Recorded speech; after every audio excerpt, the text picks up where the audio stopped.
The day Elias Weston rode into Sulphur Creek, New Mexico Territory, in the autumn of 1882, he was carrying 3 wanted posters with his own face on them. A bullet lodged somewhere near his left shoulder blade that no doctor had ever properly removed, and a name he had not spoken aloud in so long that it had started to feel like it belonged to somebody else. He had been riding for 11 days straight, pushing his roan horse, a broad-chested animal he called Cinder, harder than was fair across the cracked red earth of the desert flats. Behind him, somewhere between Tucson and the Arizona border, a marshal named Cobb had assembled a posse of 8 men, all of them carrying repeating rifles and a genuine desire to see Elias Weston swing from a rope. He had stolen a payroll shipment from the Southern Pacific Railroad outside of Benson, had done it alone, and had done it clean without firing a single shot, which somehow made the railroad men angrier than if he had burned their whole operation to the ground. There was something about being made to look like fools, Elias had always found, that turned businessmen into something considerably more dangerous than lawmen. Sulphur Creek was the kind of town that barely qualified as a town. There was a main street of hard-packed dust flanked by a general store, a feed lot, a saloon called the Copper Nail, a small adobe building that served as both the marshal's office and the only jail, and at the far end of the street, set back a little from the road and surrounded by a low wooden fence painted white, a schoolhouse. Elias noticed the schoolhouse first. That said something about the state of his mind. He tied Cinder at the post outside the general store and kept his hat pulled low, his coat collar turned up despite the heat, which was still fierce even in late September this far south. He needed flour, salt, dried beans, and enough ammunition to make his situation feel slightly less hopeless. He did not need conversation. He did not need anyone to look at him too carefully. The general store smelled of sawdust and tobacco and lamp oil, which was a smell Elias had always associated with civilization, with the idea that people somewhere were staying put, were building something that lasted longer than a campfire. He moved through the shelves with practiced efficiency, gathering what he needed, keeping his back turned to the elderly man behind the counter who was reading a newspaper and muttering to himself about cattle prices.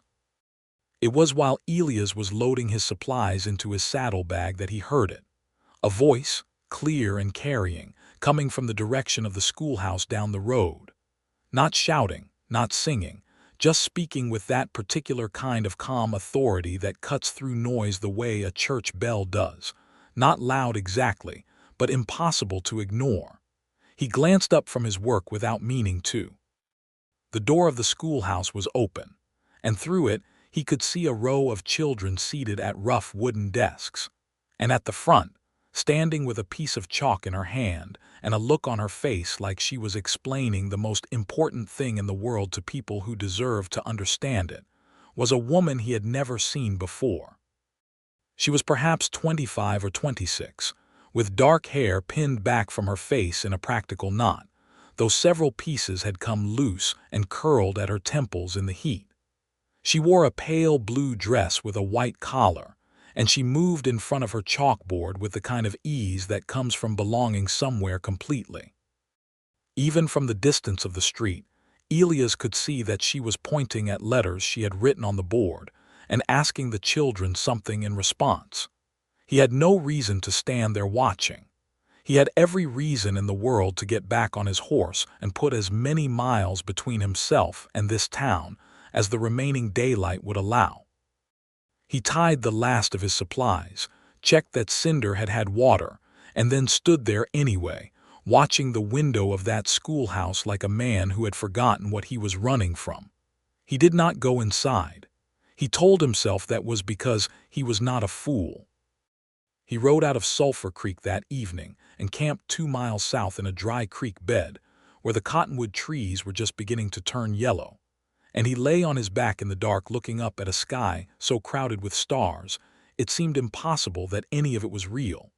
And he thought, for the first time in a very long time, about the schoolhouse he had attended as a child in eastern Tennessee. before the war had come through, and made the whole concept of staying in one place seem like an elaborate joke. He was back in Sulphur Creek by noon the following day. He told himself it was because Cinder had thrown a shoe and the nearest blacksmith was here. That part was true, at least.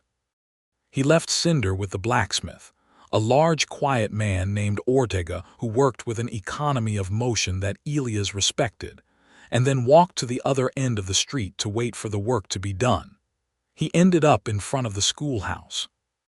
He had not planned it, which was a lie he told himself convincingly enough to keep walking until he was standing at the open door, looking in at a room full of children ranging in age from perhaps 6 to 14. All of them bent over their slates with their tongues working at the corners of their mouths in that way children always did when concentrating. And at the front of the room, the woman in the blue dress had her back to the door and was writing something on the board. She turned around without any preamble at all, as if she had known he was there, and looked directly at him. Up close, her eyes were a dark shade of brown that caught the light from the window in a way that made them look almost amber. She had a small scar above her right eyebrow, a fine line that somehow made her face more interesting rather than less. She was holding her chalk like a conductor holds a baton, like it was an extension of intention rather than just a tool. She did not look alarmed to find a stranger standing in her doorway. She looked, if anything, faintly amused. "Can I help you?" she asked. Her voice was even better up close. Low for a woman and steady, with a precision to it that told him she had trained herself out of whatever accent she had started with, replacing it with something clear and deliberate. "No," Elias said, which was honest, and then realized that sounded rude and added, "I am just waiting on my horse." "The blacksmith is at the other end of town," she said, the amusement deepening slightly. "Yes, ma'am, I am aware of that."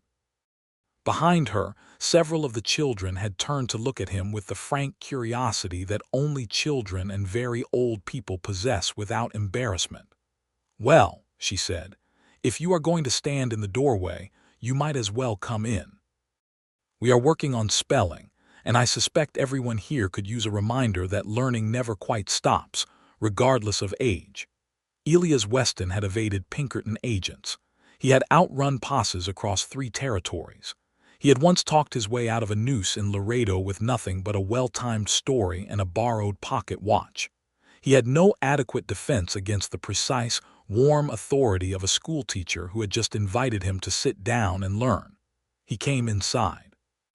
He took a seat at the back of the room on a bench that was clearly designed for someone much smaller, and he watched the woman, who he did not yet know was named Naomi Carver, write words on the board and ask her students to copy them and sound them out. She moved through the rows of desks with a deliberate patience, stopping at one child's slate to correct a letter, stopping at another to offer a word of encouragement. She knew every child's name. She used them constantly, not as a formality but as a kind of acknowledgement, as if to say, "I see you, specifically you, not just a collection of students." After perhaps 20 minutes, she reached the back of the room and stopped at the bench where Elias was sitting. "Your turn," she said quietly. He looked up. "I beg your pardon." She was looking at him with an expression that was not unkind but was also not going to accept evasion. "I asked everyone in this room to practice spelling their name. You are in this room." The children nearest to him had turned around on their benches to watch, with the gleeful attention children reserve for adults being made to do something uncomfortable. Elias looked at her face, and then at the chalk she was holding toward him, and then back at her face. "You want me to spell my name," he said. "It is not a complicated request," she said. He had not written his own name in years. He had used aliases so consistently, had been Cole Harner in Arizona and James Reed in Texas and a dozen other names in between, that he could not remember the last time the word Weston had appeared in his own handwriting.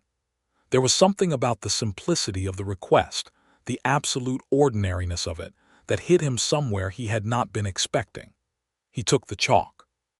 He walked to the small chalkboard at the front of the room, aware of every eye on him, and aware also that this woman was watching him with that same calm, steady attention she gave everything. And he wrote, slowly, and with the careful script of a man who had once upon a time been taught to write by someone who cared about it. Elias Weston. He stood back and looked at his own name on the board, and something that had been running for a very long time went still inside him. He turned around to find her looking not at the board but at his face, and there was something in her expression that had shifted slightly, something quieter and more careful than the amusement had been. "Elias Weston," she said softly, as if she were reading it aloud for the first time. "That is a good name." "It is the one I was born with," he said. "Those are usually the best ones," she said.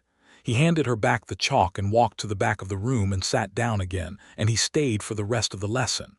Her name was on the board above the door frame, written in the same careful hand as the words she put on her chalkboard every day. Miss Naomi Carver. He read it 3 times before he believed it was as right a name as any name had ever been. He left when the lesson ended and the children poured out into the afternoon, all noise and motion, and she was busy answering a question from one of the older students, a tall girl with serious eyes, and he walked out without speaking to her again. But he went to collect cinder from the blacksmith and found himself moving slowly, taking longer than he needed to check the shoe and settle the saddlebags, and when he finally swung up into the saddle and turned Cinder's head south, he stopped.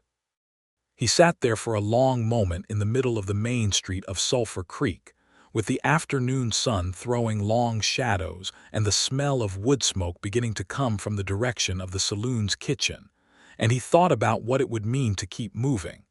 He thought about Marshal Cobb and his 8 men. He thought about the 3 wanted posters. Then he turned Cinder around and walked him to the stable behind the general store, where the owner, a wide man named Beaumont, said he could board for 50 cents a night. He paid for a week.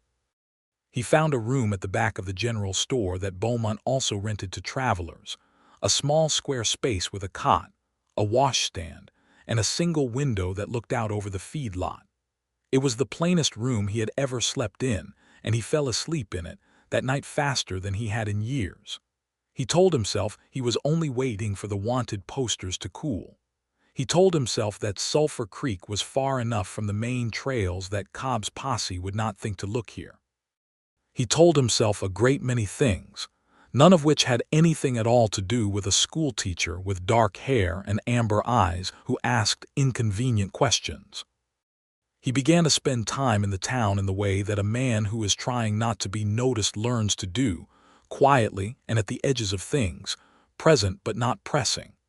He helped Ortega the blacksmith carry a delivery of iron stock one morning when the man was short-handed, and Ortega, who was not a talker, simply nodded his thanks and asked no questions. He helped old Beaumont patch a section of fence behind the store one afternoon, working alongside him in the dry heat without conversation, and Beaumont afterward offered him a supper of beans and salt pork, and seemed to regard him as more or less acceptable company. He did not go back to the schoolhouse. He told himself that once had been eccentric, twice would be something he couldn't explain even to himself. But on the 3rd day, he was sitting on the steps of the general store in the early evening when the school day ended, and the children came out in their familiar rush, and Naomi Carver came out behind them, carrying a stack of books under one arm and a canvas bag over her shoulder, and she walked down the street with the same unhurried certainty she seemed to bring to everything, and she stopped when she reached the general store, because evidently she needed to buy something, and looked up to find Elias Weston sitting on the steps. "You are still here," she said. "Yes, ma'am." "I thought you were waiting on your horse." "Horse is fine," he said. "I decided to stay a while." She considered him for a moment with that careful attention that felt like being measured, not for judgment exactly, but for understanding, which was somehow more exposing.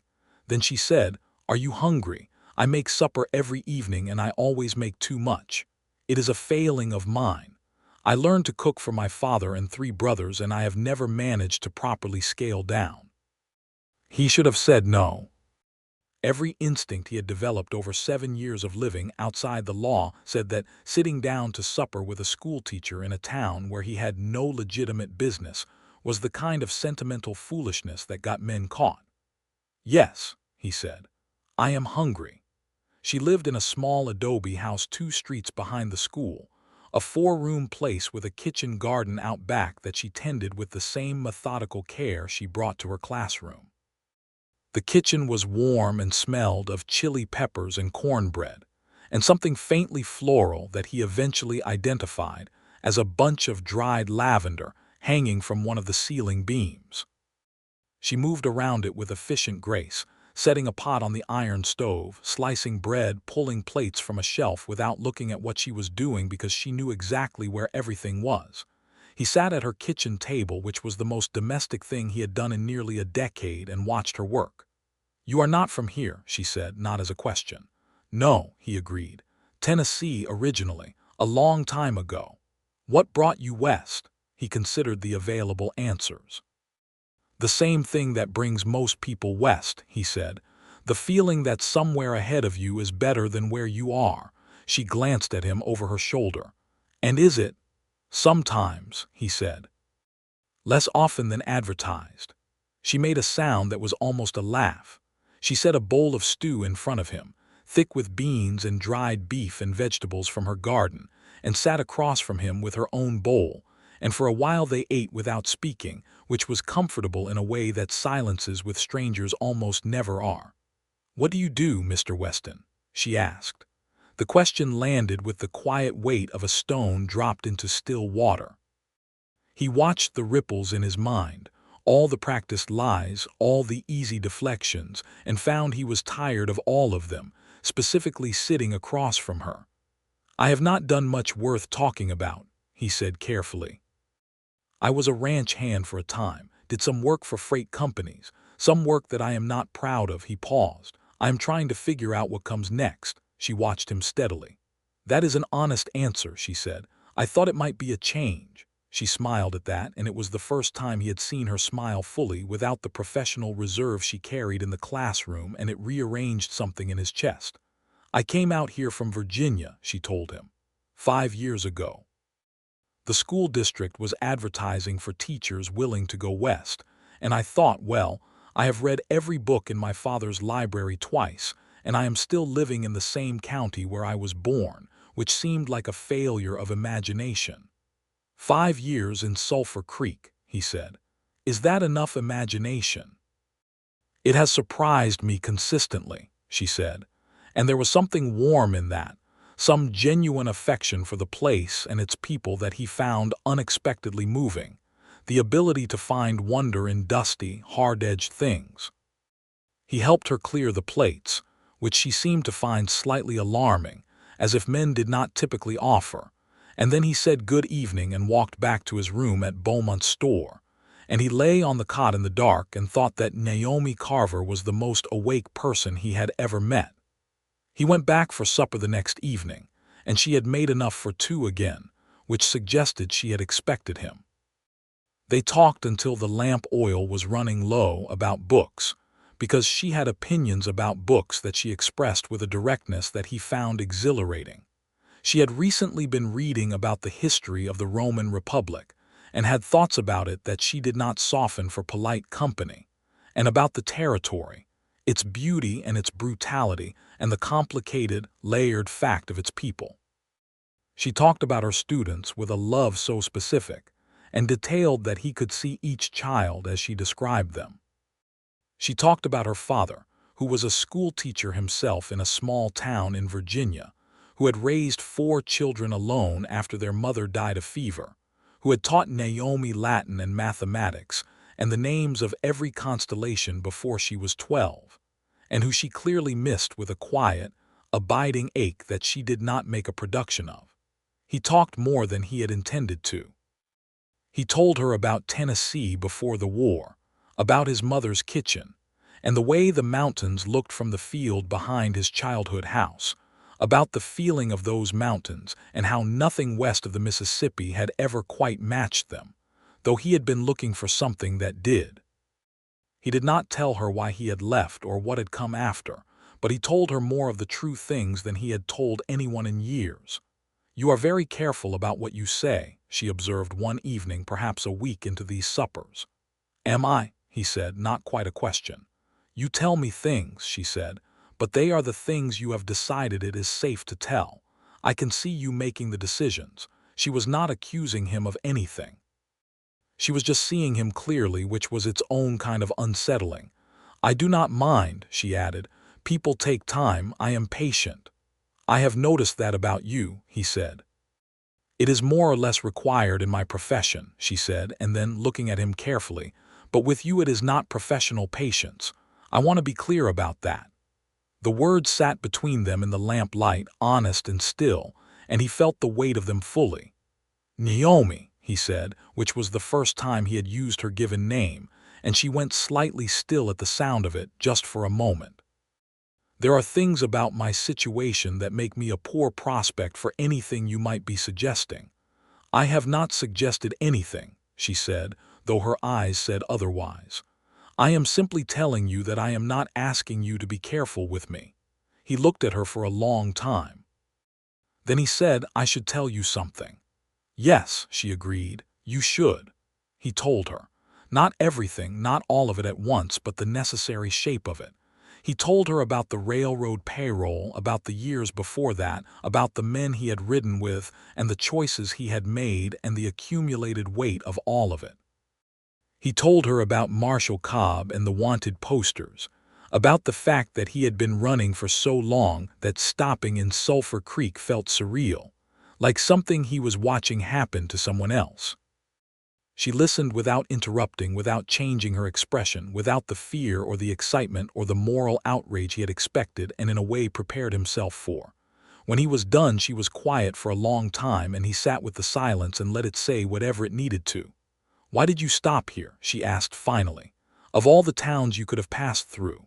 "I do not entirely know," he said, which was honest.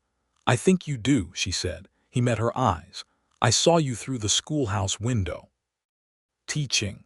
And I thought, there is a person who has decided where they are going to be, and it struck me like something I could not name." She nodded slowly, as if he had confirmed something she had suspected. "Elias," she said, and the way she said his name, his actual name, not an alias, not a stranger's name borrowed for convenience, was different from any time anyone had said it in memory. "You told me the truth tonight. That matters. I want you to know that it matters to me considerably." "I am a wanted man," he said. "That does not go away because I told you about it." "No," she agreed. "It does not." She folded her hands on the table and looked at him steadily. "What are you going to do about it?" It was not a question he had expected, and the asking of it shifted something in his thinking, the way a key turns a lock. He had been so accustomed to outrunning his past that the idea of doing something about it rather than merely escaping it had not quite formed itself as a possibility. "I do not know," he said. "There are lawyers in Las Cruces," she said. "The territory has been making moves toward statehood. There have been cases where men who turned themselves in, who had not committed violent crimes, received more lenient treatment, particularly from Judge Harlan Fremont, who sits in the district court there. He is known for considering the full circumstances rather than just the letter of the charge." She said this with the precision of someone who had looked into it. He stared at her. "I have been reading," she said simply. "Since you told me you were not proud of some of what you had done, I thought it might be useful to know what the options were." He was quiet for a moment. "You looked into it." "You are sitting at my kitchen table, Elias. Of course I looked into it." He did not know what to do with being cared for that specifically. It was so unfamiliar that it went through him like cold water, not unpleasant, just startling, a sensation he did not have the proper vocabulary for. "Naomi," he said. "I know," she said, and her voice was soft now, softer than he had heard it. "I know what I am saying and what I am not saying, and I know that this is not a simple thing. I am not an impractical person, Elias. I have built a life here out of determination and flour sacks and sheer stubbornness, and I do not spend my feelings carelessly. But I am telling you plainly that I would like it very much if you did not disappear." He reached across the table and covered her folded hands with one of his, the gesture slow and deliberate, giving her every opportunity to pull back. She did not pull back. She turned her hands over and held onto his, and the lamplight was warm and the kitchen smelled of dried lavender, and the night outside was quiet. And for the first time in 7 years, Elias Weston was not thinking about the next town or the next road or what was behind him. He was only here. The following days in Sulphur Creek took on a different quality, thicker and more vivid, like the difference between looking at a landscape through a dirty window and stepping outside into it. He still kept his hat low in the street. He was still careful with strangers. The awareness of his situation had not dulled. But there was something else underneath it now, a warmth that ran counter to all that cold practicality, and he found he no longer had any particular desire to leave. He had taken on work with Ortega at the blacksmith shop, not because Ortega had needed to ask him, but because Elias had needed something to do with his hands and Ortega had a steady stream of work and an economy of communication that suited them both. He was good with horses, had always been, and he had a mechanical patience with iron that the work required. And by the end of his second week, Ortega was paying him a fair wage and treating him with the quiet respect that working men give one another when they recognize competence. He had also, on a Tuesday morning when the town was quiet, gone to the marshal's office. The marshal of Sulphur Creek was a man named Cal Dempsey, not young and not old, with a gray mustache and the careful eyes of a man who had seen a fair variety of human behavior and had developed a thoughtful approach to most of it. Elias went in without announcement, sat down in the chair across from Dempsey's desk and said, "I suspect you know who I am." Dempsey looked at him for a long moment. "I have seen the poster," he said. "I want to find a way to handle this legally," Elias said. "I have heard that Judge Fremont in Las Cruces takes a considered view of these cases." Dempsey was quiet. Then he said, "You came in voluntarily." "Yes. You are not carrying a weapon in my office." Elias spread his hands on the arms of the chair. "No, sir." Dempsey leaned back and studied the ceiling for a moment, as if consulting something up there. "Harlan Fremont is an honest judge," he said finally. "I have seen him give men who came forward in good faith a path that did not end on a gallows. You would need a lawyer and you would need to make restitution to the railroad, or as much of it as you are able." "I understand that," Elias said. "I am going to need to send word to the federal marshal's office in Santa Fe," Dempsey said. "That is not a thing I can avoid, but I can note in my report that you came in voluntarily and that you have been residing here as a working man causing no trouble." He paused. "Has Miss Carver talked to you about this?" Elias was slightly startled. "She has mentioned Judge Fremont." Dempsey smiled under his mustache. "She came to see me last week," he said. "Read me a considerable amount of territorial law on the subject of voluntary surrender and mitigating circumstances. I will tell you, she had done more thorough research than my own deputy manages on a good day." "That sounds like her," Elias said. "Yes," Dempsey agreed, with the particular fondness of a man who had known Naomi Carver for 5 years and had a high opinion of her judgment.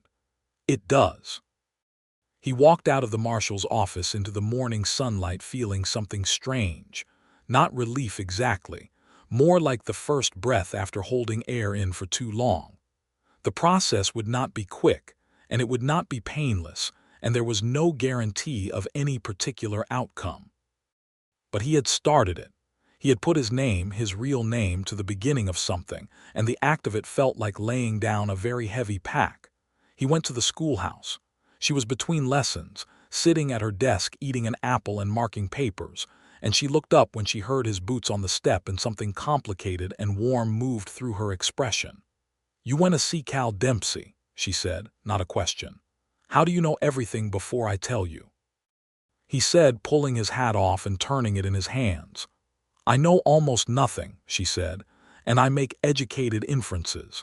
That is a different thing, and it is what I teach these children to do."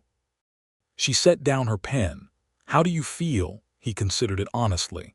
"Like I jumped off a cliff," he said, "and I am still in the air and I do not know yet what is at the bottom." "That is a reasonable description," she said. "Come in and sit down. I have another apple." He came in and sat down, and she gave him the apple, and they sat in the quiet classroom, with the afternoon light slanting through the windows in long golden bars. And he thought that this was maybe the most peaceful 30 minutes of his adult life. He wrote to the lawyer in Las Cruces, a man named Garfield Sims, who came recommended by Dempsey, and Sims came up to Sulphur Creek 2 weeks later on the Tuesday stage to meet with Elias and assess the situation. He was a slight, precise man in his 40s with wire spectacles and an ink stain on his right index finger that appeared to be permanent. And he had the manner of a man who had heard a great many stories and was interested in the legal facts of them rather than the moral ones, which Elias found professionally reassuring. He sat across from Sims in the back room of the general store with a cup of coffee and laid out everything, the same way he had laid it out for Naomi, without embellishment and without minimization. Sims listened, made notes, asked several precise questions, made more notes, and then sat back and looked at Elias over his spectacles. "You did not discharge a firearm at any person during the commission of the offense," Sims said. "No," Elias confirmed. "The total amount of the payroll is on record with the railroad and amounts to $4,060, Sims said. "You stated you still have a portion of this." "Approximately $2,040, Elias said. "I have lived on the rest over the past months.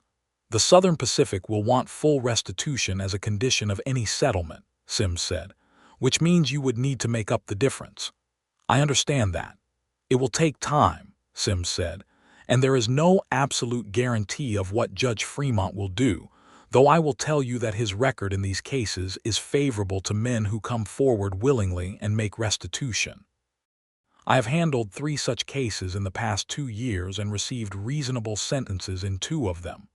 "What was the third?" Elias asked. Sims adjusted his spectacles. "The third man had also robbed a post office, which he had neglected to mention to me initially," he said, with the dry precision of a man who had dealt with omissions before. "Is there anything you have neglected to mention to me?" "Not that I know of," Elias said. "I can give you a complete accounting." "Please do," Sims said, and opened a fresh page. They spent 3 hours going through it. When it was done, Sims closed his notebook, finished his coffee, and said, "Come to Las Cruces in 1 month. I will have the preliminary arrangements made by then. Bring your funds and be prepared to surrender formally to the court at that time." 1 month, Elias said.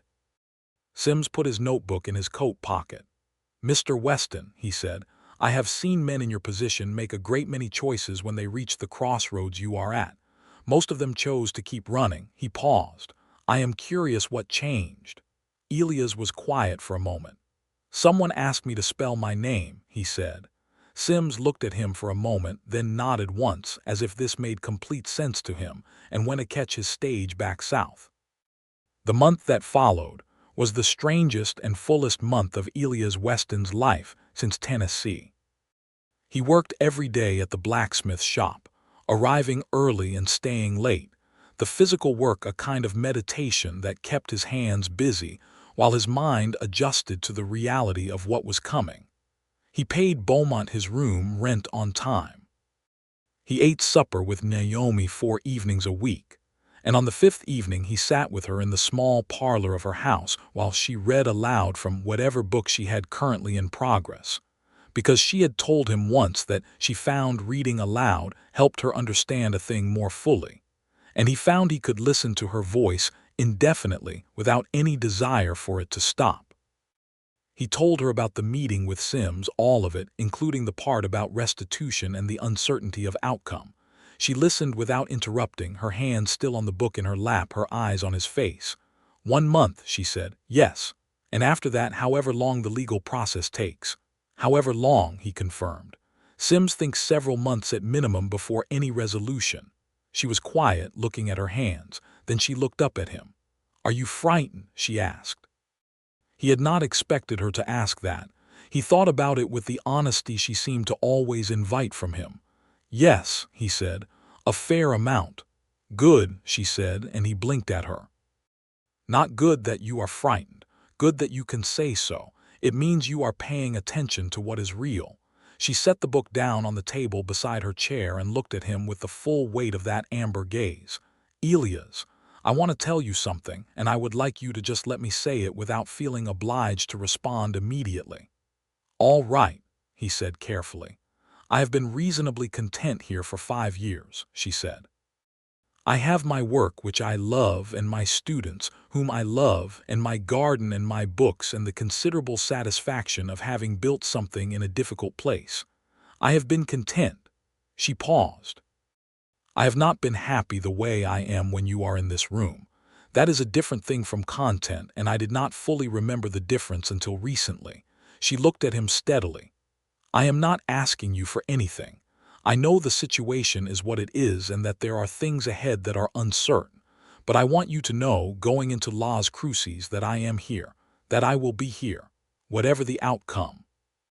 He was across the room and taking her hands before he had entirely decided to move, and she looked up at him from her chair with no surprise at all, as if she had known exactly where this was going to go. He kissed her with the same care he had given to everything real in his life, slowly and fully, and with the entire attention of a man who was not thinking about anything else at all. She kissed him back with the same directness she brought to everything, no hesitation, no performance, just the honest warmth of a person who had decided something and was acting on it completely. When they parted, he was still holding her hands, and they were both breathing slightly differently than before. "I am going to need a while to figure out how to deserve that," he said. "You already have the general idea," she said, and her voice was different, lower and softer, and her eyes were bright. "Work on the specifics." He laughed, which surprised him almost as much as everything else.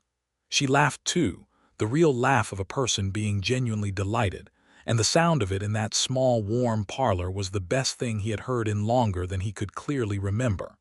In the weeks before his departure for Las Cruces, Sulphur Creek continued its small, steady life around them, and they moved through it together in a way that felt both new and inevitable.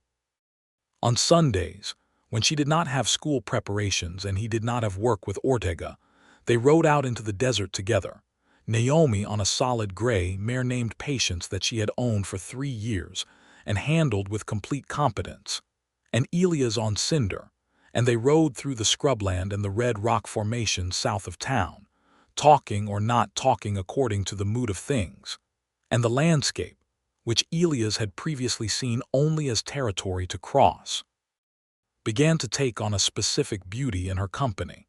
She pointed out things he had never noticed, the way the light moved differently over red rock than over sand, the specific species of cactus and their names, the Spanish ones she had learned from her students' families, the Tohono O'odham names that some of the older families in the territory knew, names that carried centuries of relationship with this land that neither of them had grown up on. She talked about this with a humility and a respect that he found remarkable, the awareness that they were newcomers here, that the desert and its history belonged first and most deeply to people whose grandparents' had known its rhythms in ways that could not be learned in a single generation. "My students' families have been on this land for generations," she told him one afternoon while they rested their horses at the bank of a shallow creek, letting the animals drink. "The Ortega family, Manuel's family, they have records of ancestors in this valley going back 200 years before I arrived. I try to remember that. I try to teach in a way that honors what they already know. The schools I have heard of out here do not always do that," he said carefully, because he had seen enough of the territory to know the shape of what she was referencing. The Indian boarding schools, the deliberate destruction of languages and customs, the machine of assimilation grinding through the Southwest with the same indifferent force as the railroad. "No," she said, her voice going quiet and firm. "They do not. I am only one person in one small town, and I cannot fix what the government has decided to do in those places. But I can make sure that in my classroom, no child is made to be ashamed of who they are." She paused. "I have had arguments about this with the county school board." "I imagine you have won those arguments," he said.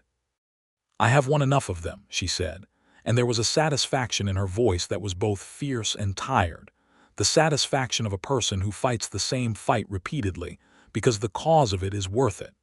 He watched her in profile against the creek in the afternoon sky and thought he had never known anyone with such a clear and unwavering sense of what they stood for.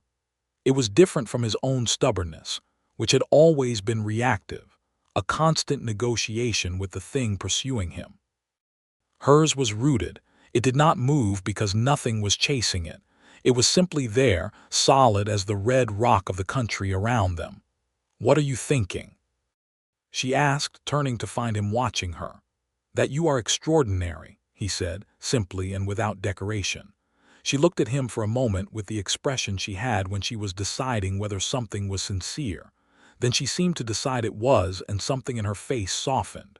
"You should tell me things like that more often," she said.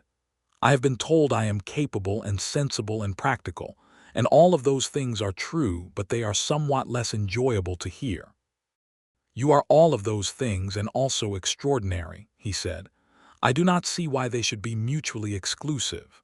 She smiled at him, the full smile that rearranged everything in the world.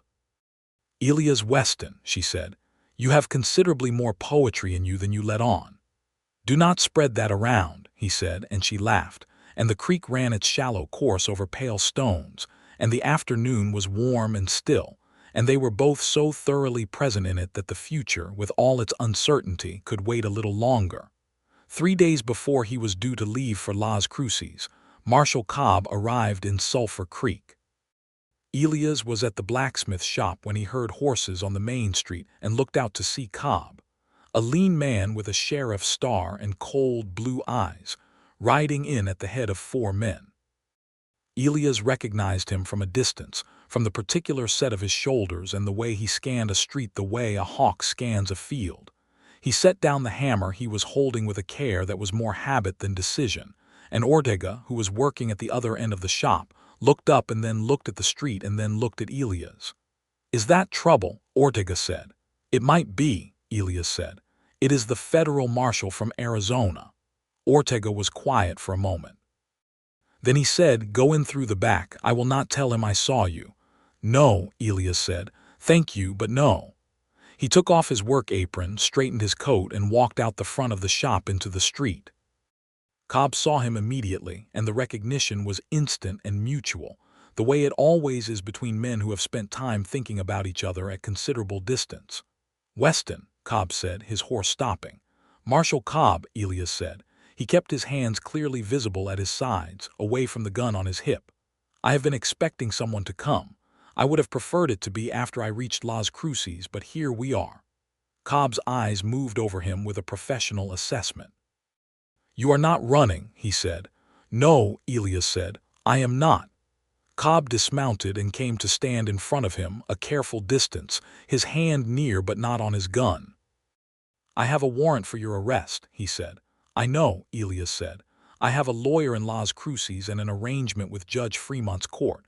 I was due to surrender formally in 3 days. Your timing is inconvenient, but it does not change my intentions." Cobb studied him for a long moment. "You arranged your own surrender." "Yes. You have been sitting here in Sulphur Creek for the past month." "I have been working," Elias said. "Ask Marshal Dempsey, or ask Ortega here.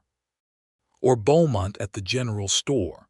I have been a resident of this town and a working man, and I have not committed any offense here, and I have no intention of doing so." Cobb was quiet.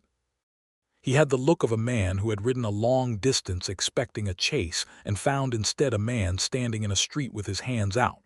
Behind him, his 4 deputies sat their horses and watched with varying degrees of bewilderment.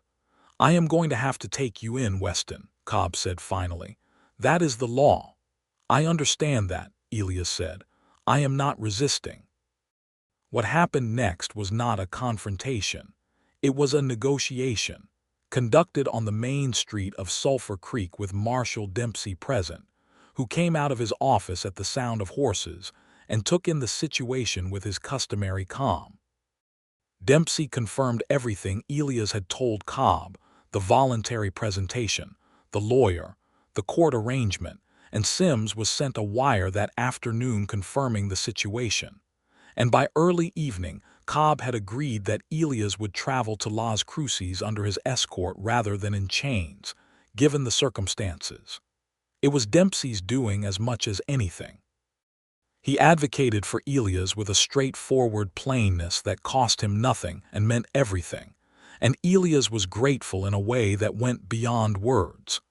Naomi came to find him at Beaumont's store that evening, having heard from 3 separate people about what had happened in the street. She came through the door with her coat not fully buttoned and a book still in one hand, as if she had come straight from her reading, and she looked at him with eyes that were very bright. "Are you all right?" she asked. "Yes," he said.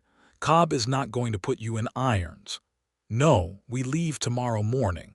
I will travel with his escort to Las Cruces." She crossed to him and put her arms around him, just that, and he held on with the full awareness of someone holding something they understand they might not have for much longer. She pressed her face briefly against his shoulder, and he felt her breathing slow. "Sims will be there," he said against her hair. "The arrangement stands. It is better to have it handled in the proper court than to be dragged back to Arizona." "I know," she said, not moving. "I know all of that. I'm still allowed to be frightened for you." "Yes," he said softly, "you are." She pulled back and looked at him, and her eyes were dry. She was too determined for tears in this moment, but the fear in them was clear and real. "What do you need?" she asked. "I need you to keep teaching your students and growing things in your garden and making too much supper," he said. "I need to know that this is here." "It is here," she said. "I am here. None of that is going to change." He kissed her, in the small room behind Beaumont's general store with the lamp turned low, and it was the kiss of a man who is memorizing something, who wants to carry it across whatever distance is coming. She held his face in both her hands and let him, and kissed him back the same way, with the deliberate tenderness of a woman who is leaving a light on. He left the next morning at first light with Cobb and his deputies, riding south through the desert under a sky that was turning from black to a dark, heavy blue at the horizon, the kind of sky that comes just before the world decides to be pink and gold and enormous. He turned Cinder around once at the edge of town and looked back at the shape of Sulphur Creek in the early dark, the white fence of the schoolhouse just visible, a pale line against the adobe, and then he faced south and rode. Las Cruces was a proper town, larger and noisier than Sulphur Creek, with a hotel and 3 lawyers' offices and a federal courthouse that was imposing by territorial standards. Sims met them at the edge of town, having received the wire, and took charge of the proceedings with the brisk efficiency of a man who had prepared for exactly this scenario. The formal surrender was processed by Judge Fremont's court clerk, a young man with elaborate handwriting who recorded everything with visible satisfaction in the precision of his craft. Elias was not put in jail, a concession Sims had secured in advance, but was instead required to remain in Las Cruces and present himself daily to the court clerk until the hearing, which was set for 3 weeks hence. Cobb, having delivered his prisoner to the court's jurisdiction, shook Elias' hand before he left, which surprised Elias considerably. "I chased you across 3 territories," Cobb said, "and you turned around and walked out to meet me in the street. I do not know quite what to make of that." "Neither do I entirely," Elias said. "Something changed for you," Cobb said. "It was not really a question." "Yes," Elias said. Cobb nodded once. "Good luck with the judge," he said, and rode north. The 3 weeks in Las Cruces were a particular kind of difficult, the difficulty of waiting, of having done everything one can do and having to sit with the uncertainty of it. Sims was thorough and prepared, and had a genuine gift for presenting facts in their most favorable arrangement without distorting them, which Elias appreciated. They met every other day to refine the presentation for the hearing, going over each point with precision. Elias wrote to Naomi every day. He had not expected to be a letter writer. He discovered he was. He wrote to her about the town, about the hotel room that smelled of turpentine and had a window that looked out over a livery, about Sims and his ink-stained finger, about the particular quality of the light on the Rio Grande in the early morning, which was different from the light over the desert flats. He wrote about what he was thinking, the honest, complicated interior weather of a man who was examining his life from the outside and trying to determine what he wanted to build from the material available. She wrote back. Her letters were vivid and specific and occasionally very funny, accounts of the ongoing saga of her school board disagreement, a dispute between two of the town's merchants about a property line that had somehow involved her as an unwilling mediator, the first frost of the season hitting her garden, and how she had attempted to save the last of the chili peppers by bringing them inside, and how her house now smelled entirely of chili pepper and dried lavender, which was, she wrote, an unexpected combination. He read her letters so many times the paper began to go soft at the folds. The hearing before Judge Harlan Fremont lasted one full day. Fremont was a compact man in his 60s with close-cropped silver hair and the unhurried manner of someone who had decided long ago that good judgment was more valuable than fast judgment. He listened to everything Sims presented. He listened to the railroad's representative, a humorless man from El Paso who wanted the maximum penalty and said so at considerable length. He listened to Dempsey's written statement, which had been delivered by post and which Fremont read with full attention. He asked Elias direct questions and received direct answers. At the end of the day, he retired to his chambers and came back the following morning. He sentenced Elias Weston to 18 months of supervised residence in Sulphur Creek, New Mexico Territory, during which time Elias would be required to report monthly to Marshal Dempsey, to maintain lawful employment, and to make full restitution to the Southern Pacific Railroad through scheduled payments from his wages over the term. At the end of 18 months, providing all conditions had been met, his record would be sealed and the federal warrant would be dissolved. No prison, no irons. 18 months in Sulphur Creek. Elias sat very still in the courtroom for a moment after the ruling, absorbing the reality of it. Then he thanked the judge, thanked Sims with more feeling than he had previously shown anyone in a professional context, and walked out of the courthouse into the bright New Mexico morning. He sent Naomi a wire. It said, "Coming home." He was back in Sulphur Creek 2 days later. She came out of the schoolhouse when she saw Cinder coming down the main street, came through the white-painted gate with her students watching from the windows with unconcealed curiosity, and walked across the dust to meet him. He swung down from the saddle and she stopped in front of him with her hands clasped in front of her and her eyes very bright. 18 months, he said. Here, she said. Here, he confirmed. She unclenched her hands and he took them in both of his and held on, and the children in the schoolhouse windows erupted into noise that she silenced with a single look over her shoulder without letting go of his hands. "We should talk about several things," she said. "Yes," he agreed. "Over supper. That seems right." She went back to her students. He took Cinder to the stable, unpacked his saddlebags, settled back into the room at Beaumont's store, and that evening walked to the small adobe house behind the school where the kitchen smelled of chili pepper and lavender, and a woman who knew exactly what she was doing was making entirely too much supper for one person.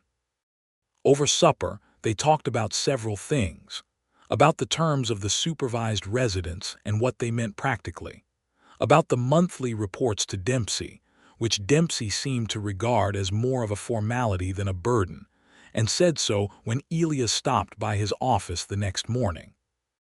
About the restitution payments, which Elias had carefully calculated could be met by his work with Ortega over the 18-month period, particularly since Ortega had already offered him a permanent position on the basis of his work being, as Ortega put it, consistently not terrible, which was high praise from a man of few words. And about the other things, the larger things. The shape of what was being built here. Naomi was direct about it, as she was direct about everything. She told him that she had not spent the weeks of his absence in Las Cruces being idle about her own thinking. She had considered, carefully and from multiple angles, what she wanted and what she was willing to do about it. And she had concluded, with the same methodical clarity she applied to everything else, that she wanted to share her life with Elias Weston, and that she intended to say so plainly because she was 30 years old and had no patience left for not saying the things that mattered. He looked at her across the kitchen table in the warm lamplight and said, "Naomi, will you marry me?" She had clearly known it was coming and had prepared herself not to make a production of it, and she managed that mostly, except for the brightness in her eyes that she could not entirely suppress. "Yes," she said with a promptness that made him smile. "Obviously, yes. I have been waiting for you to work up to asking. I have been rehearsing it in my head since Las Cruces," he said. "That was the version you landed on," she said with a lift of her eyebrow. "I thought the direct approach was best," he said, "given the audience." She laughed at that, and he reached across and pulled her hand to his lips and kissed her knuckles with a formality that was also sincere, and she watched him do it with a softness in her face that she did not try to moderate. They were married in November of 1882 in the small church at the north end of Sulphur Creek, in a ceremony conducted by the Reverend Thomas, who was a compact, enthusiastic man from Kentucky who married people with evident personal satisfaction. Naomi wore a dress the color of warm cream with small buttons down the front that had taken her 3 weeks to sew, and she had put yellow wildflowers in her hair, the last ones of the season, gathered from the slope behind the schoolhouse. Elias wore the closest thing he owned to formal clothes, which were a dark coat and his best trousers, and he stood at the front of the church and watched her walk down the aisle with his heart so full he could feel it pressing against his ribs. The whole of Sulphur Creek attended, because the whole of Sulphur Creek had been watching this with interested attention since the morning Elias stood in the street facing Marshall Cobb without running, and there was a general community consensus that this was the most interesting thing to happen in town since the time old Beaumont's mule had wandered into the school during an arithmetic lesson, and that the outcome was considerably more satisfying. Ortega stood at Elias' side and shook his hand afterward with a force that communicated everything. Dempsey was there with his wife, a tall woman with a sharp wit who took an immediate liking to Naomi, and said so with the directness that evidently Sulphur Creek attracted in its women. The children of the school had made a paper banner that said "Good luck, Miss Carver," and had to be quickly informed that she was now Mrs. Weston, which they revised to say "Good luck, Mrs. Weston," which was close enough that everyone decided to call it fine. They moved Elias' things into the adobe house that afternoon because they had both agreed there was no earthly reason to wait, and that evening Naomi stood in the kitchen making supper while Elias sat at the table watching her and could not quite believe still the ordinary extraordinary fact of where he had ended up. "You are staring," she said without turning around. "I am aware of that," he said. "It is distracting." "I will try to stare more subtly," he said. "That is not what I said," she said, and turned around with a wooden spoon in her hand and an expression that was the most specific combination of exasperation and happiness he had ever seen on one face. He was, in whatever way a man who spent years outrunning everything could be, home. The 18 months passed with the particular texture of a life being built rather than merely survived. Elias worked with Ortega 6 days a week, learning the trade with a thoroughness that Ortega approved of, and that gave Elias a satisfaction in craft that he had not previously experienced. The satisfaction of making something that worked, of metal correctly shaped, and horses correctly shod and mechanical problems correctly solved. He was good at it, good enough that Ortega began occasionally sending him to neighboring ranches for work when the demand exceeded what Ortega could cover alone. He reported to Dempsey monthly. The first few times these meetings had a formal quality to them, the shape of what they were, a man meeting his legal conditions, and then gradually they became something else, because Dempsey was good company and Elias was someone Dempsey could talk to honestly about the particular challenges of maintaining order in a place that was still sorting out what kind of place it wanted to be. They drank coffee and discussed the territory and occasionally played chess, at which Dempsey was quite good and Elias was improving. Naomi continued to teach because she had no intention of stopping. She had told Elias this before they married, and he had said, "I would not expect you to," which was the correct answer and which she noted. She taught her children spelling and arithmetic and geography, and the history of the world as fairly and fully as she could manage with limited books and considerable ingenuity, and she continued her disagreements with the school board, winning some and losing some, and she continued to grow things in her kitchen garden with a stubbornness that the New Mexico climate periodically tested and she periodically matched. They were happy. It was not the happiness of people who have escaped difficulty, but the deeper, sturdier kind that comes from choosing something hard and finding that the choosing was worth it. They disagreed sometimes, because she was entirely willing to say when she thought he was wrong, and he was entirely willing to say when he thought she was wrong, and they had both been right often enough to respect the other's views.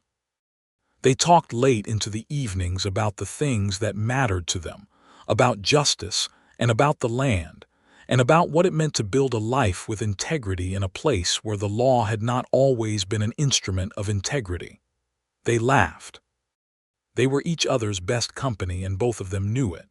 By spring of 1883, with several months still left on Elias' supervised term, Naomi told him one morning over coffee that she thought they were going to have a child. He was quiet for a moment, holding his cup, and then looked up at her with an expression she had never quite seen on his face before, something open and undone in the best possible way. "Are you sure?" he asked. "I am being careful about saying so," she said, which was her way of saying yes. "I wanted to tell you before I was absolutely certain because I thought you should know at the same time I know." He put down his cup and came around the table and knelt in front of her chair like a man making a pledge, which she found slightly excessive and entirely wonderful, and took her hands. "Naomi," he said. "Yes," she said. "I do not know how to do this," he said. "Neither do I," she said. "We will learn. That is more or less what we do." He pressed his face briefly into her hands. "Thank you," he said, which was not the thing most men said in this moment, and which was also the most Elias Weston thing he could possibly have said, and which she understood to mean not just thank you for this, but thank you for all of it, for the kitchen and the letters and the supper and the spelling lesson and the fact of this life, all of it gathered into two words. "You are welcome," she said, which she understood meant all the same things in return. The child arrived in December of 1883. A boy, which Elias had not expected to care about, and which turned out to be immaterial the moment he was placed in Elias' arms, and turned out to have his mother's amber eyes and his father's dark hair, and no concept whatsoever that either of these facts was remarkable. They named him Daniel, after Naomi's father in Virginia. She wrote her father a letter with the news the same day, 3 pages long in her precise handwriting. And when the reply came 2 months later, her father had enclosed a pressed wildflower from the Virginia mountains and a short paragraph about how proud he was of who she had become. And Naomi read this paragraph in her kitchen with Daniel on her lap and her eyes bright. And Elias came in to find her like that and sat beside her and put his arm around her, and she leaned against him, and they were quiet together for a long time. Elias' supervised term ended in May of 1884. Marshal Dempsey presented him with the formal documentation of completion over the chess board, with his characteristic dry understatement, saying only that Elias had met every condition and that the court was satisfied, and that his record was now sealed. Elias folded the document carefully and put it in his coat pocket and said thank you, and Dempsey said you were always going to be all right. And then they played chess and Dempsey won. That evening, Elias took the document home and set it on the kitchen table, and Naomi came over and looked at it and then looked at him. She picked it up and read it in full, because she read everything in full, and then set it down. "Free and clear," she said. "Free and clear," he confirmed. She put her arms around him and he held on, and Daniel, in his crib in the corner of the kitchen, made the small snorting sound he made when he was working himself up to announcing he was hungry. "He has very good timing," Elias said. "He gets it from his father," she said. By the following year, Elias had become Ortega's partner in the blacksmith business. Ortega had been thinking about taking on a second person in a full capacity for some time, and Elias had proven himself sufficiently that, when Ortega proposed it, it was not so much a question as a formality, a recognition of what had already become true.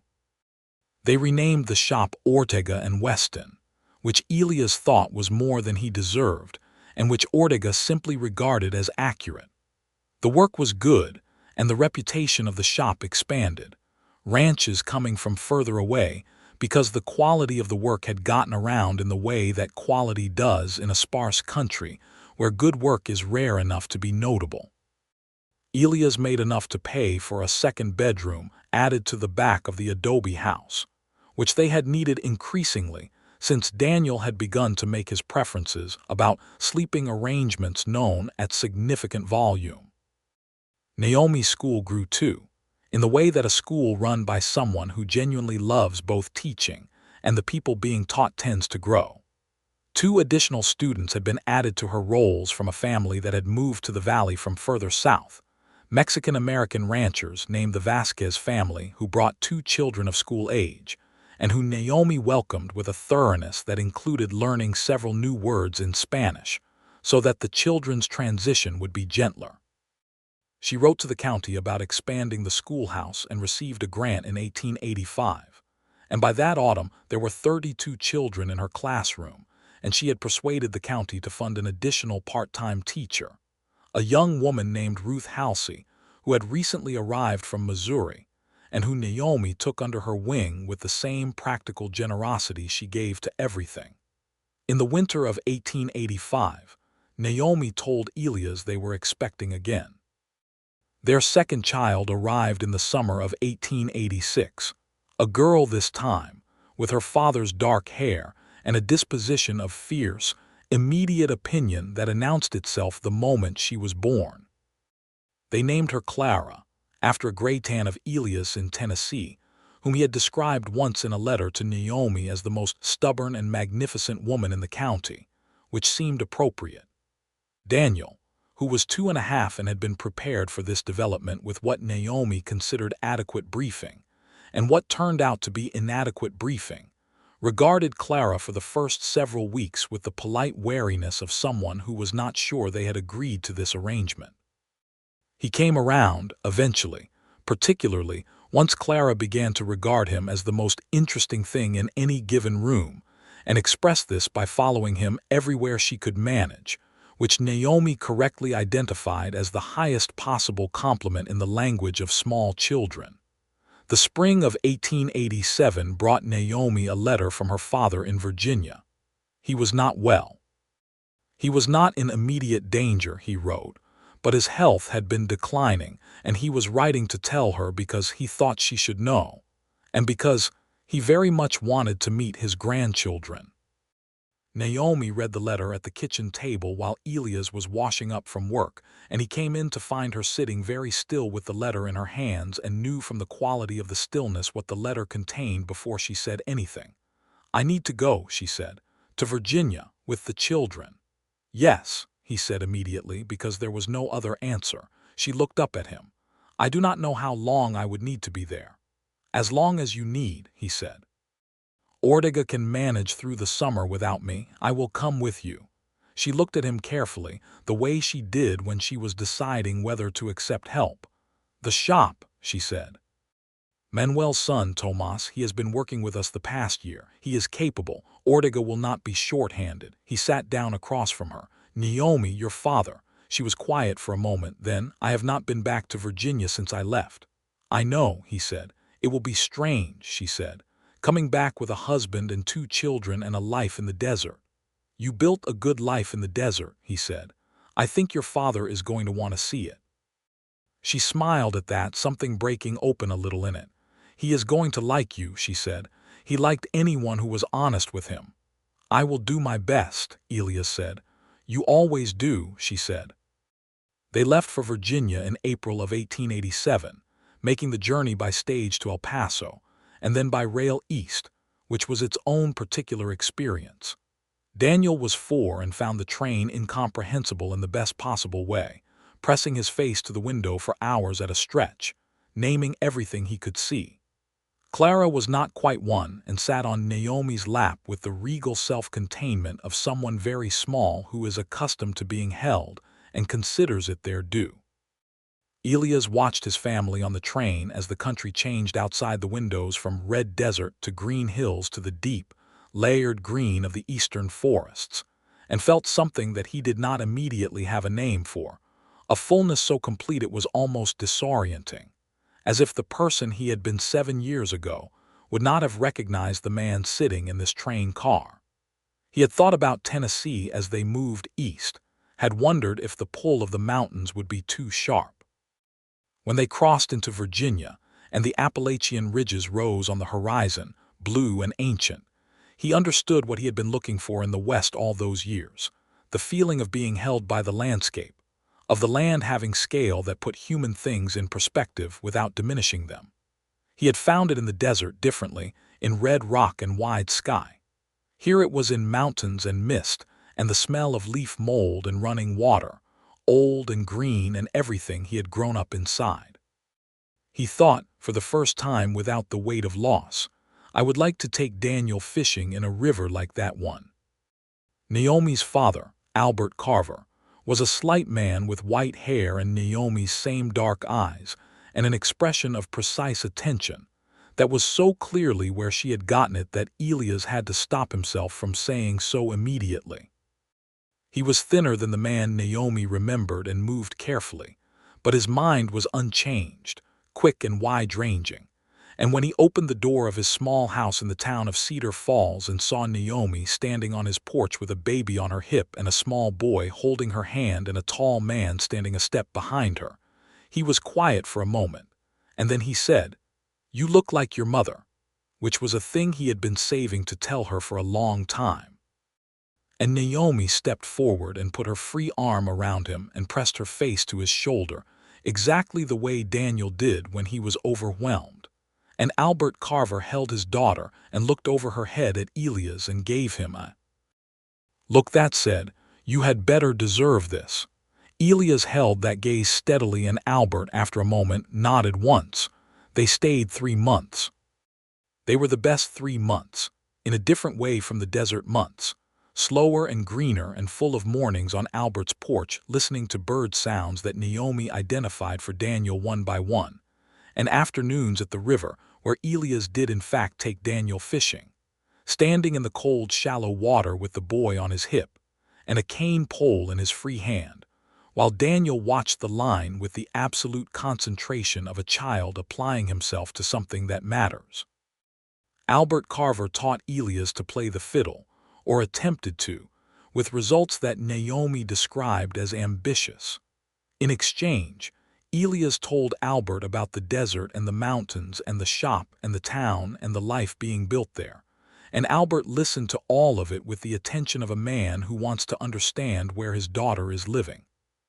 He taught Daniel to read, working with him in the evenings in the unhurried way of a lifelong teacher for whom reading was one of the primary gifts one person could give another, and Daniel took to it with a speed that delighted Albert and did not surprise Naomi at all. By the time they left in July, Albert's health had improved somewhat in the way that summer improves things, and he had met his grandchildren fully and seen his daughter happy in a way that was rooted and real, and he shook Elias' hand at the train station and said, "You are a good man, Elias Weston. I'm not sure you entirely believe that yet, but you are working on it, and that is more than most men manage." Elias thought about that for a long time on the train going back west. They were back in Sulphur Creek by early August, and the town received them with the same quiet satisfaction with which small towns receive their own returning, noting them with pleasure and returning to their business with the comfortable assurance that things were as they should be. Ortega nodded at Elias when he appeared at the shop the first morning back, and Tomas looked relieved, and Dempsey waved from across the street, and 3 of Naomi's students came to stand at her gate and inform her of everything that had happened in the school during her absence with an accuracy and detail that made it clear they had been storing it up for her specifically. The years took on the shape of a life consciously built. The shop expanded, adding a second forge in 1889 when the volume of work warranted it. Naomi's school continued to grow, and she wrote to the Territorial Education Board a series of letters so meticulously argued and persistently followed up that they resulted in a formal funding increase in 1890, which she used to buy new books and to pay Ruth Halsey a proper teacher's wage, which was something the county should have been doing from the beginning, and which Naomi had been saying so for 3 years with mounting specificity.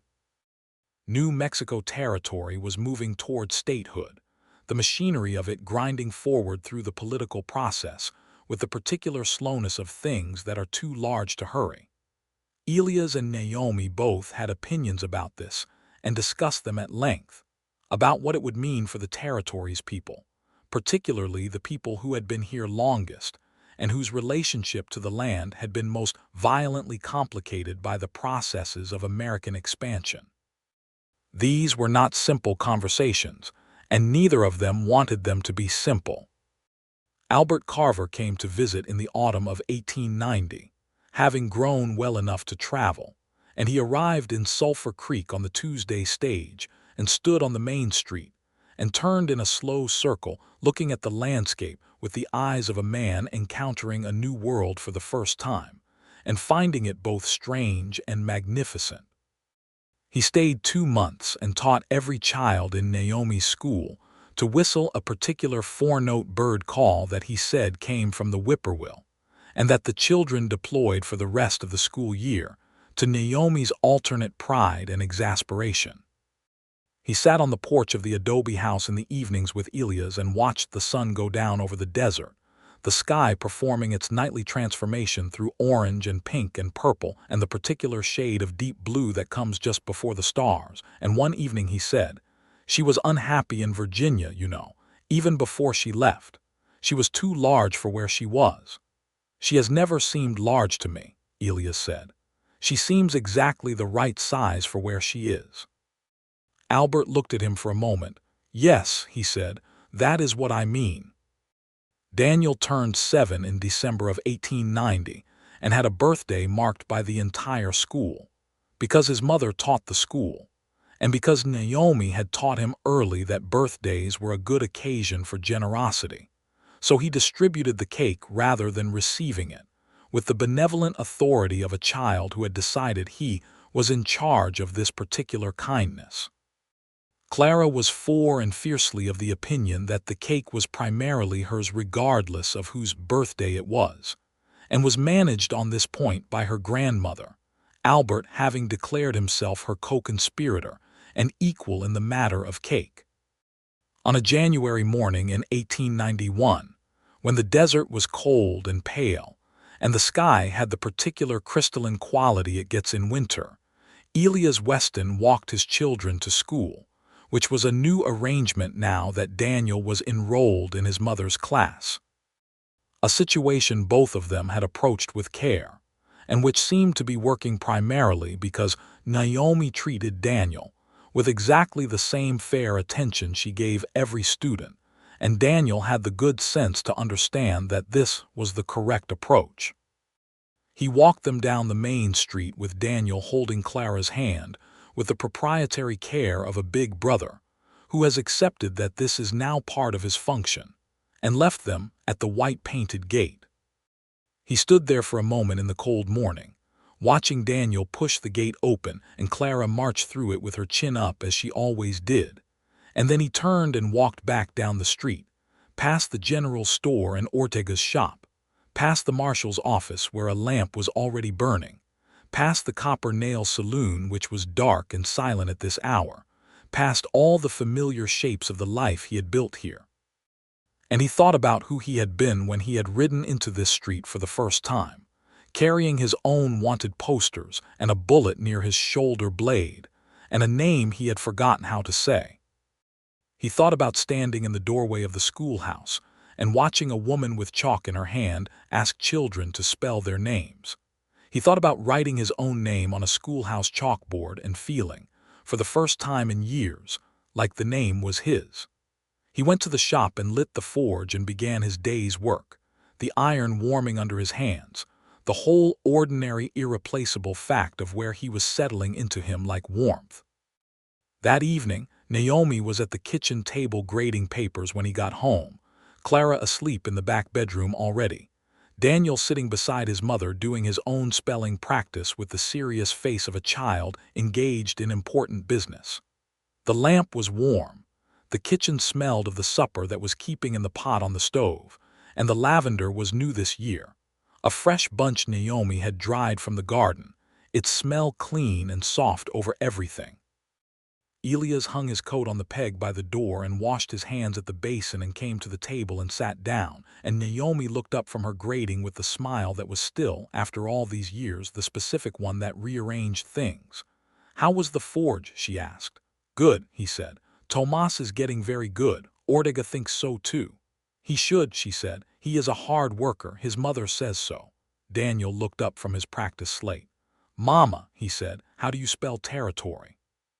Naomi set down her pen and leaned over to look at his slate. "How do you think it starts?" she asked. Daniel considered this with the same careful attention that was so entirely his mother's. "T," he said. "Good," she said. "Keep going."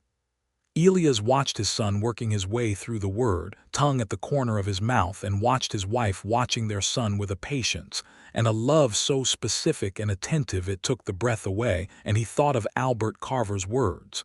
She was too large for where she was, and he thought, she made somewhere large enough. He reached across the table and covered her hand with his, the gesture so familiar now it was reflex. And she turned her hand over and held on without looking up from Daniel's slate, still listening to Daniel sound out letters, still fully present in the work of shaping small minds into careful ones. He thought of the spelling lesson that had started all of it, the absurd, unlikely, completely logical fact that his life had pivoted on a schoolteacher asking him to write his name. That the outlaw who had ridden into Sulphur Creek with his collar turned up, and his hat pulled low, and 7 years of running behind him had stopped, because a woman with chalk in her hand had asked him to spell his name, and he had walked to that small chalkboard and written who he actually was, and in the doing of it, remembered that being who you actually were was still possible. Daniel finished spelling territory, with only one mistake that Naomi corrected gently, and then had him redo. And then he closed his slate and announced he was ready for supper with the authority of a small person who has successfully completed a task and considers that this entitles him to an immediate reward. Naomi laughed and got up to dish the food, and Clara woke in the back room and made her opinions known at volume, and Elias went to get her, lifting her from the small bed and carrying her back to the kitchen, where she squinted in the lamplight and patted his face with both hands in her habitual greeting, as if confirming he was the correct person, which she did every time. He sat back down with Clara on his knee and Daniel beside him, already starting on his cornbread, and Naomi at the stove. And the room was warm and the smell of supper was rich, and the lavender was quiet, and the desert outside was going dark and vast and starred. And this was his life, specifically and completely, all of it built from the moment he had stopped running. He would not run again. There was nowhere in the world he would rather be than here, in this kitchen, at this table, with these people who were his and whom he was. The man who had ridden into Sulphur Creek with 3 wanted posters and a borrowed name had long since stopped being the person he was, worn away by work and honesty, and supper conversations and spelling lessons, and a woman who had simply, and without any sentimentality whatsoever, looked at him, and decided that he was worth the time. He was. He had spent a long time not believing it, and a longer time avoiding the question entirely by staying in motion, and then a schoolteacher had handed him a piece of chalk and asked him who he was, and it turned out that the answer to that question when he finally let himself give it honestly, was someone who could build something good. He had built something good. They ate supper together in the lamplight, the four of them, and afterward Daniel helped clear the plates with the developing competence of a child learning the weight and use of the world's ordinary things. And Clara was returned to her bed with Naomi singing the song she always sang, low and unhurried, a song her mother had sung to her in Virginia long ago. And then Naomi came back to the kitchen where Elias was sitting with his coffee and sat beside him and leaned her shoulder against his. "What are you thinking?" she asked, which was still the question that got the most honest answers. "That I am the luckiest man in New Mexico territory," he said. "That is a specific geographic limitation," she said. "All right," he said. "The continent." She made the sound that was almost a laugh. "Better," she said. The lamp burned low, and the desert night settled in over Sulphur Creek, and they sat together in the warmth of the kitchen, her head moving to rest on his shoulder, his arm going around her.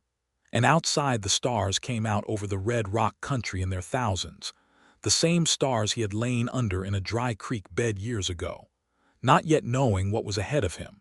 And the world was exactly what it was, full of difficulty and beauty in equal measure, and he was exactly where he was supposed to be. And her breath was slow and warm against his neck, and the lamplight was gold, and the lavender was sweet, and his name was Elias Weston, and he knew it, and she had taught him that, and everything had followed from there.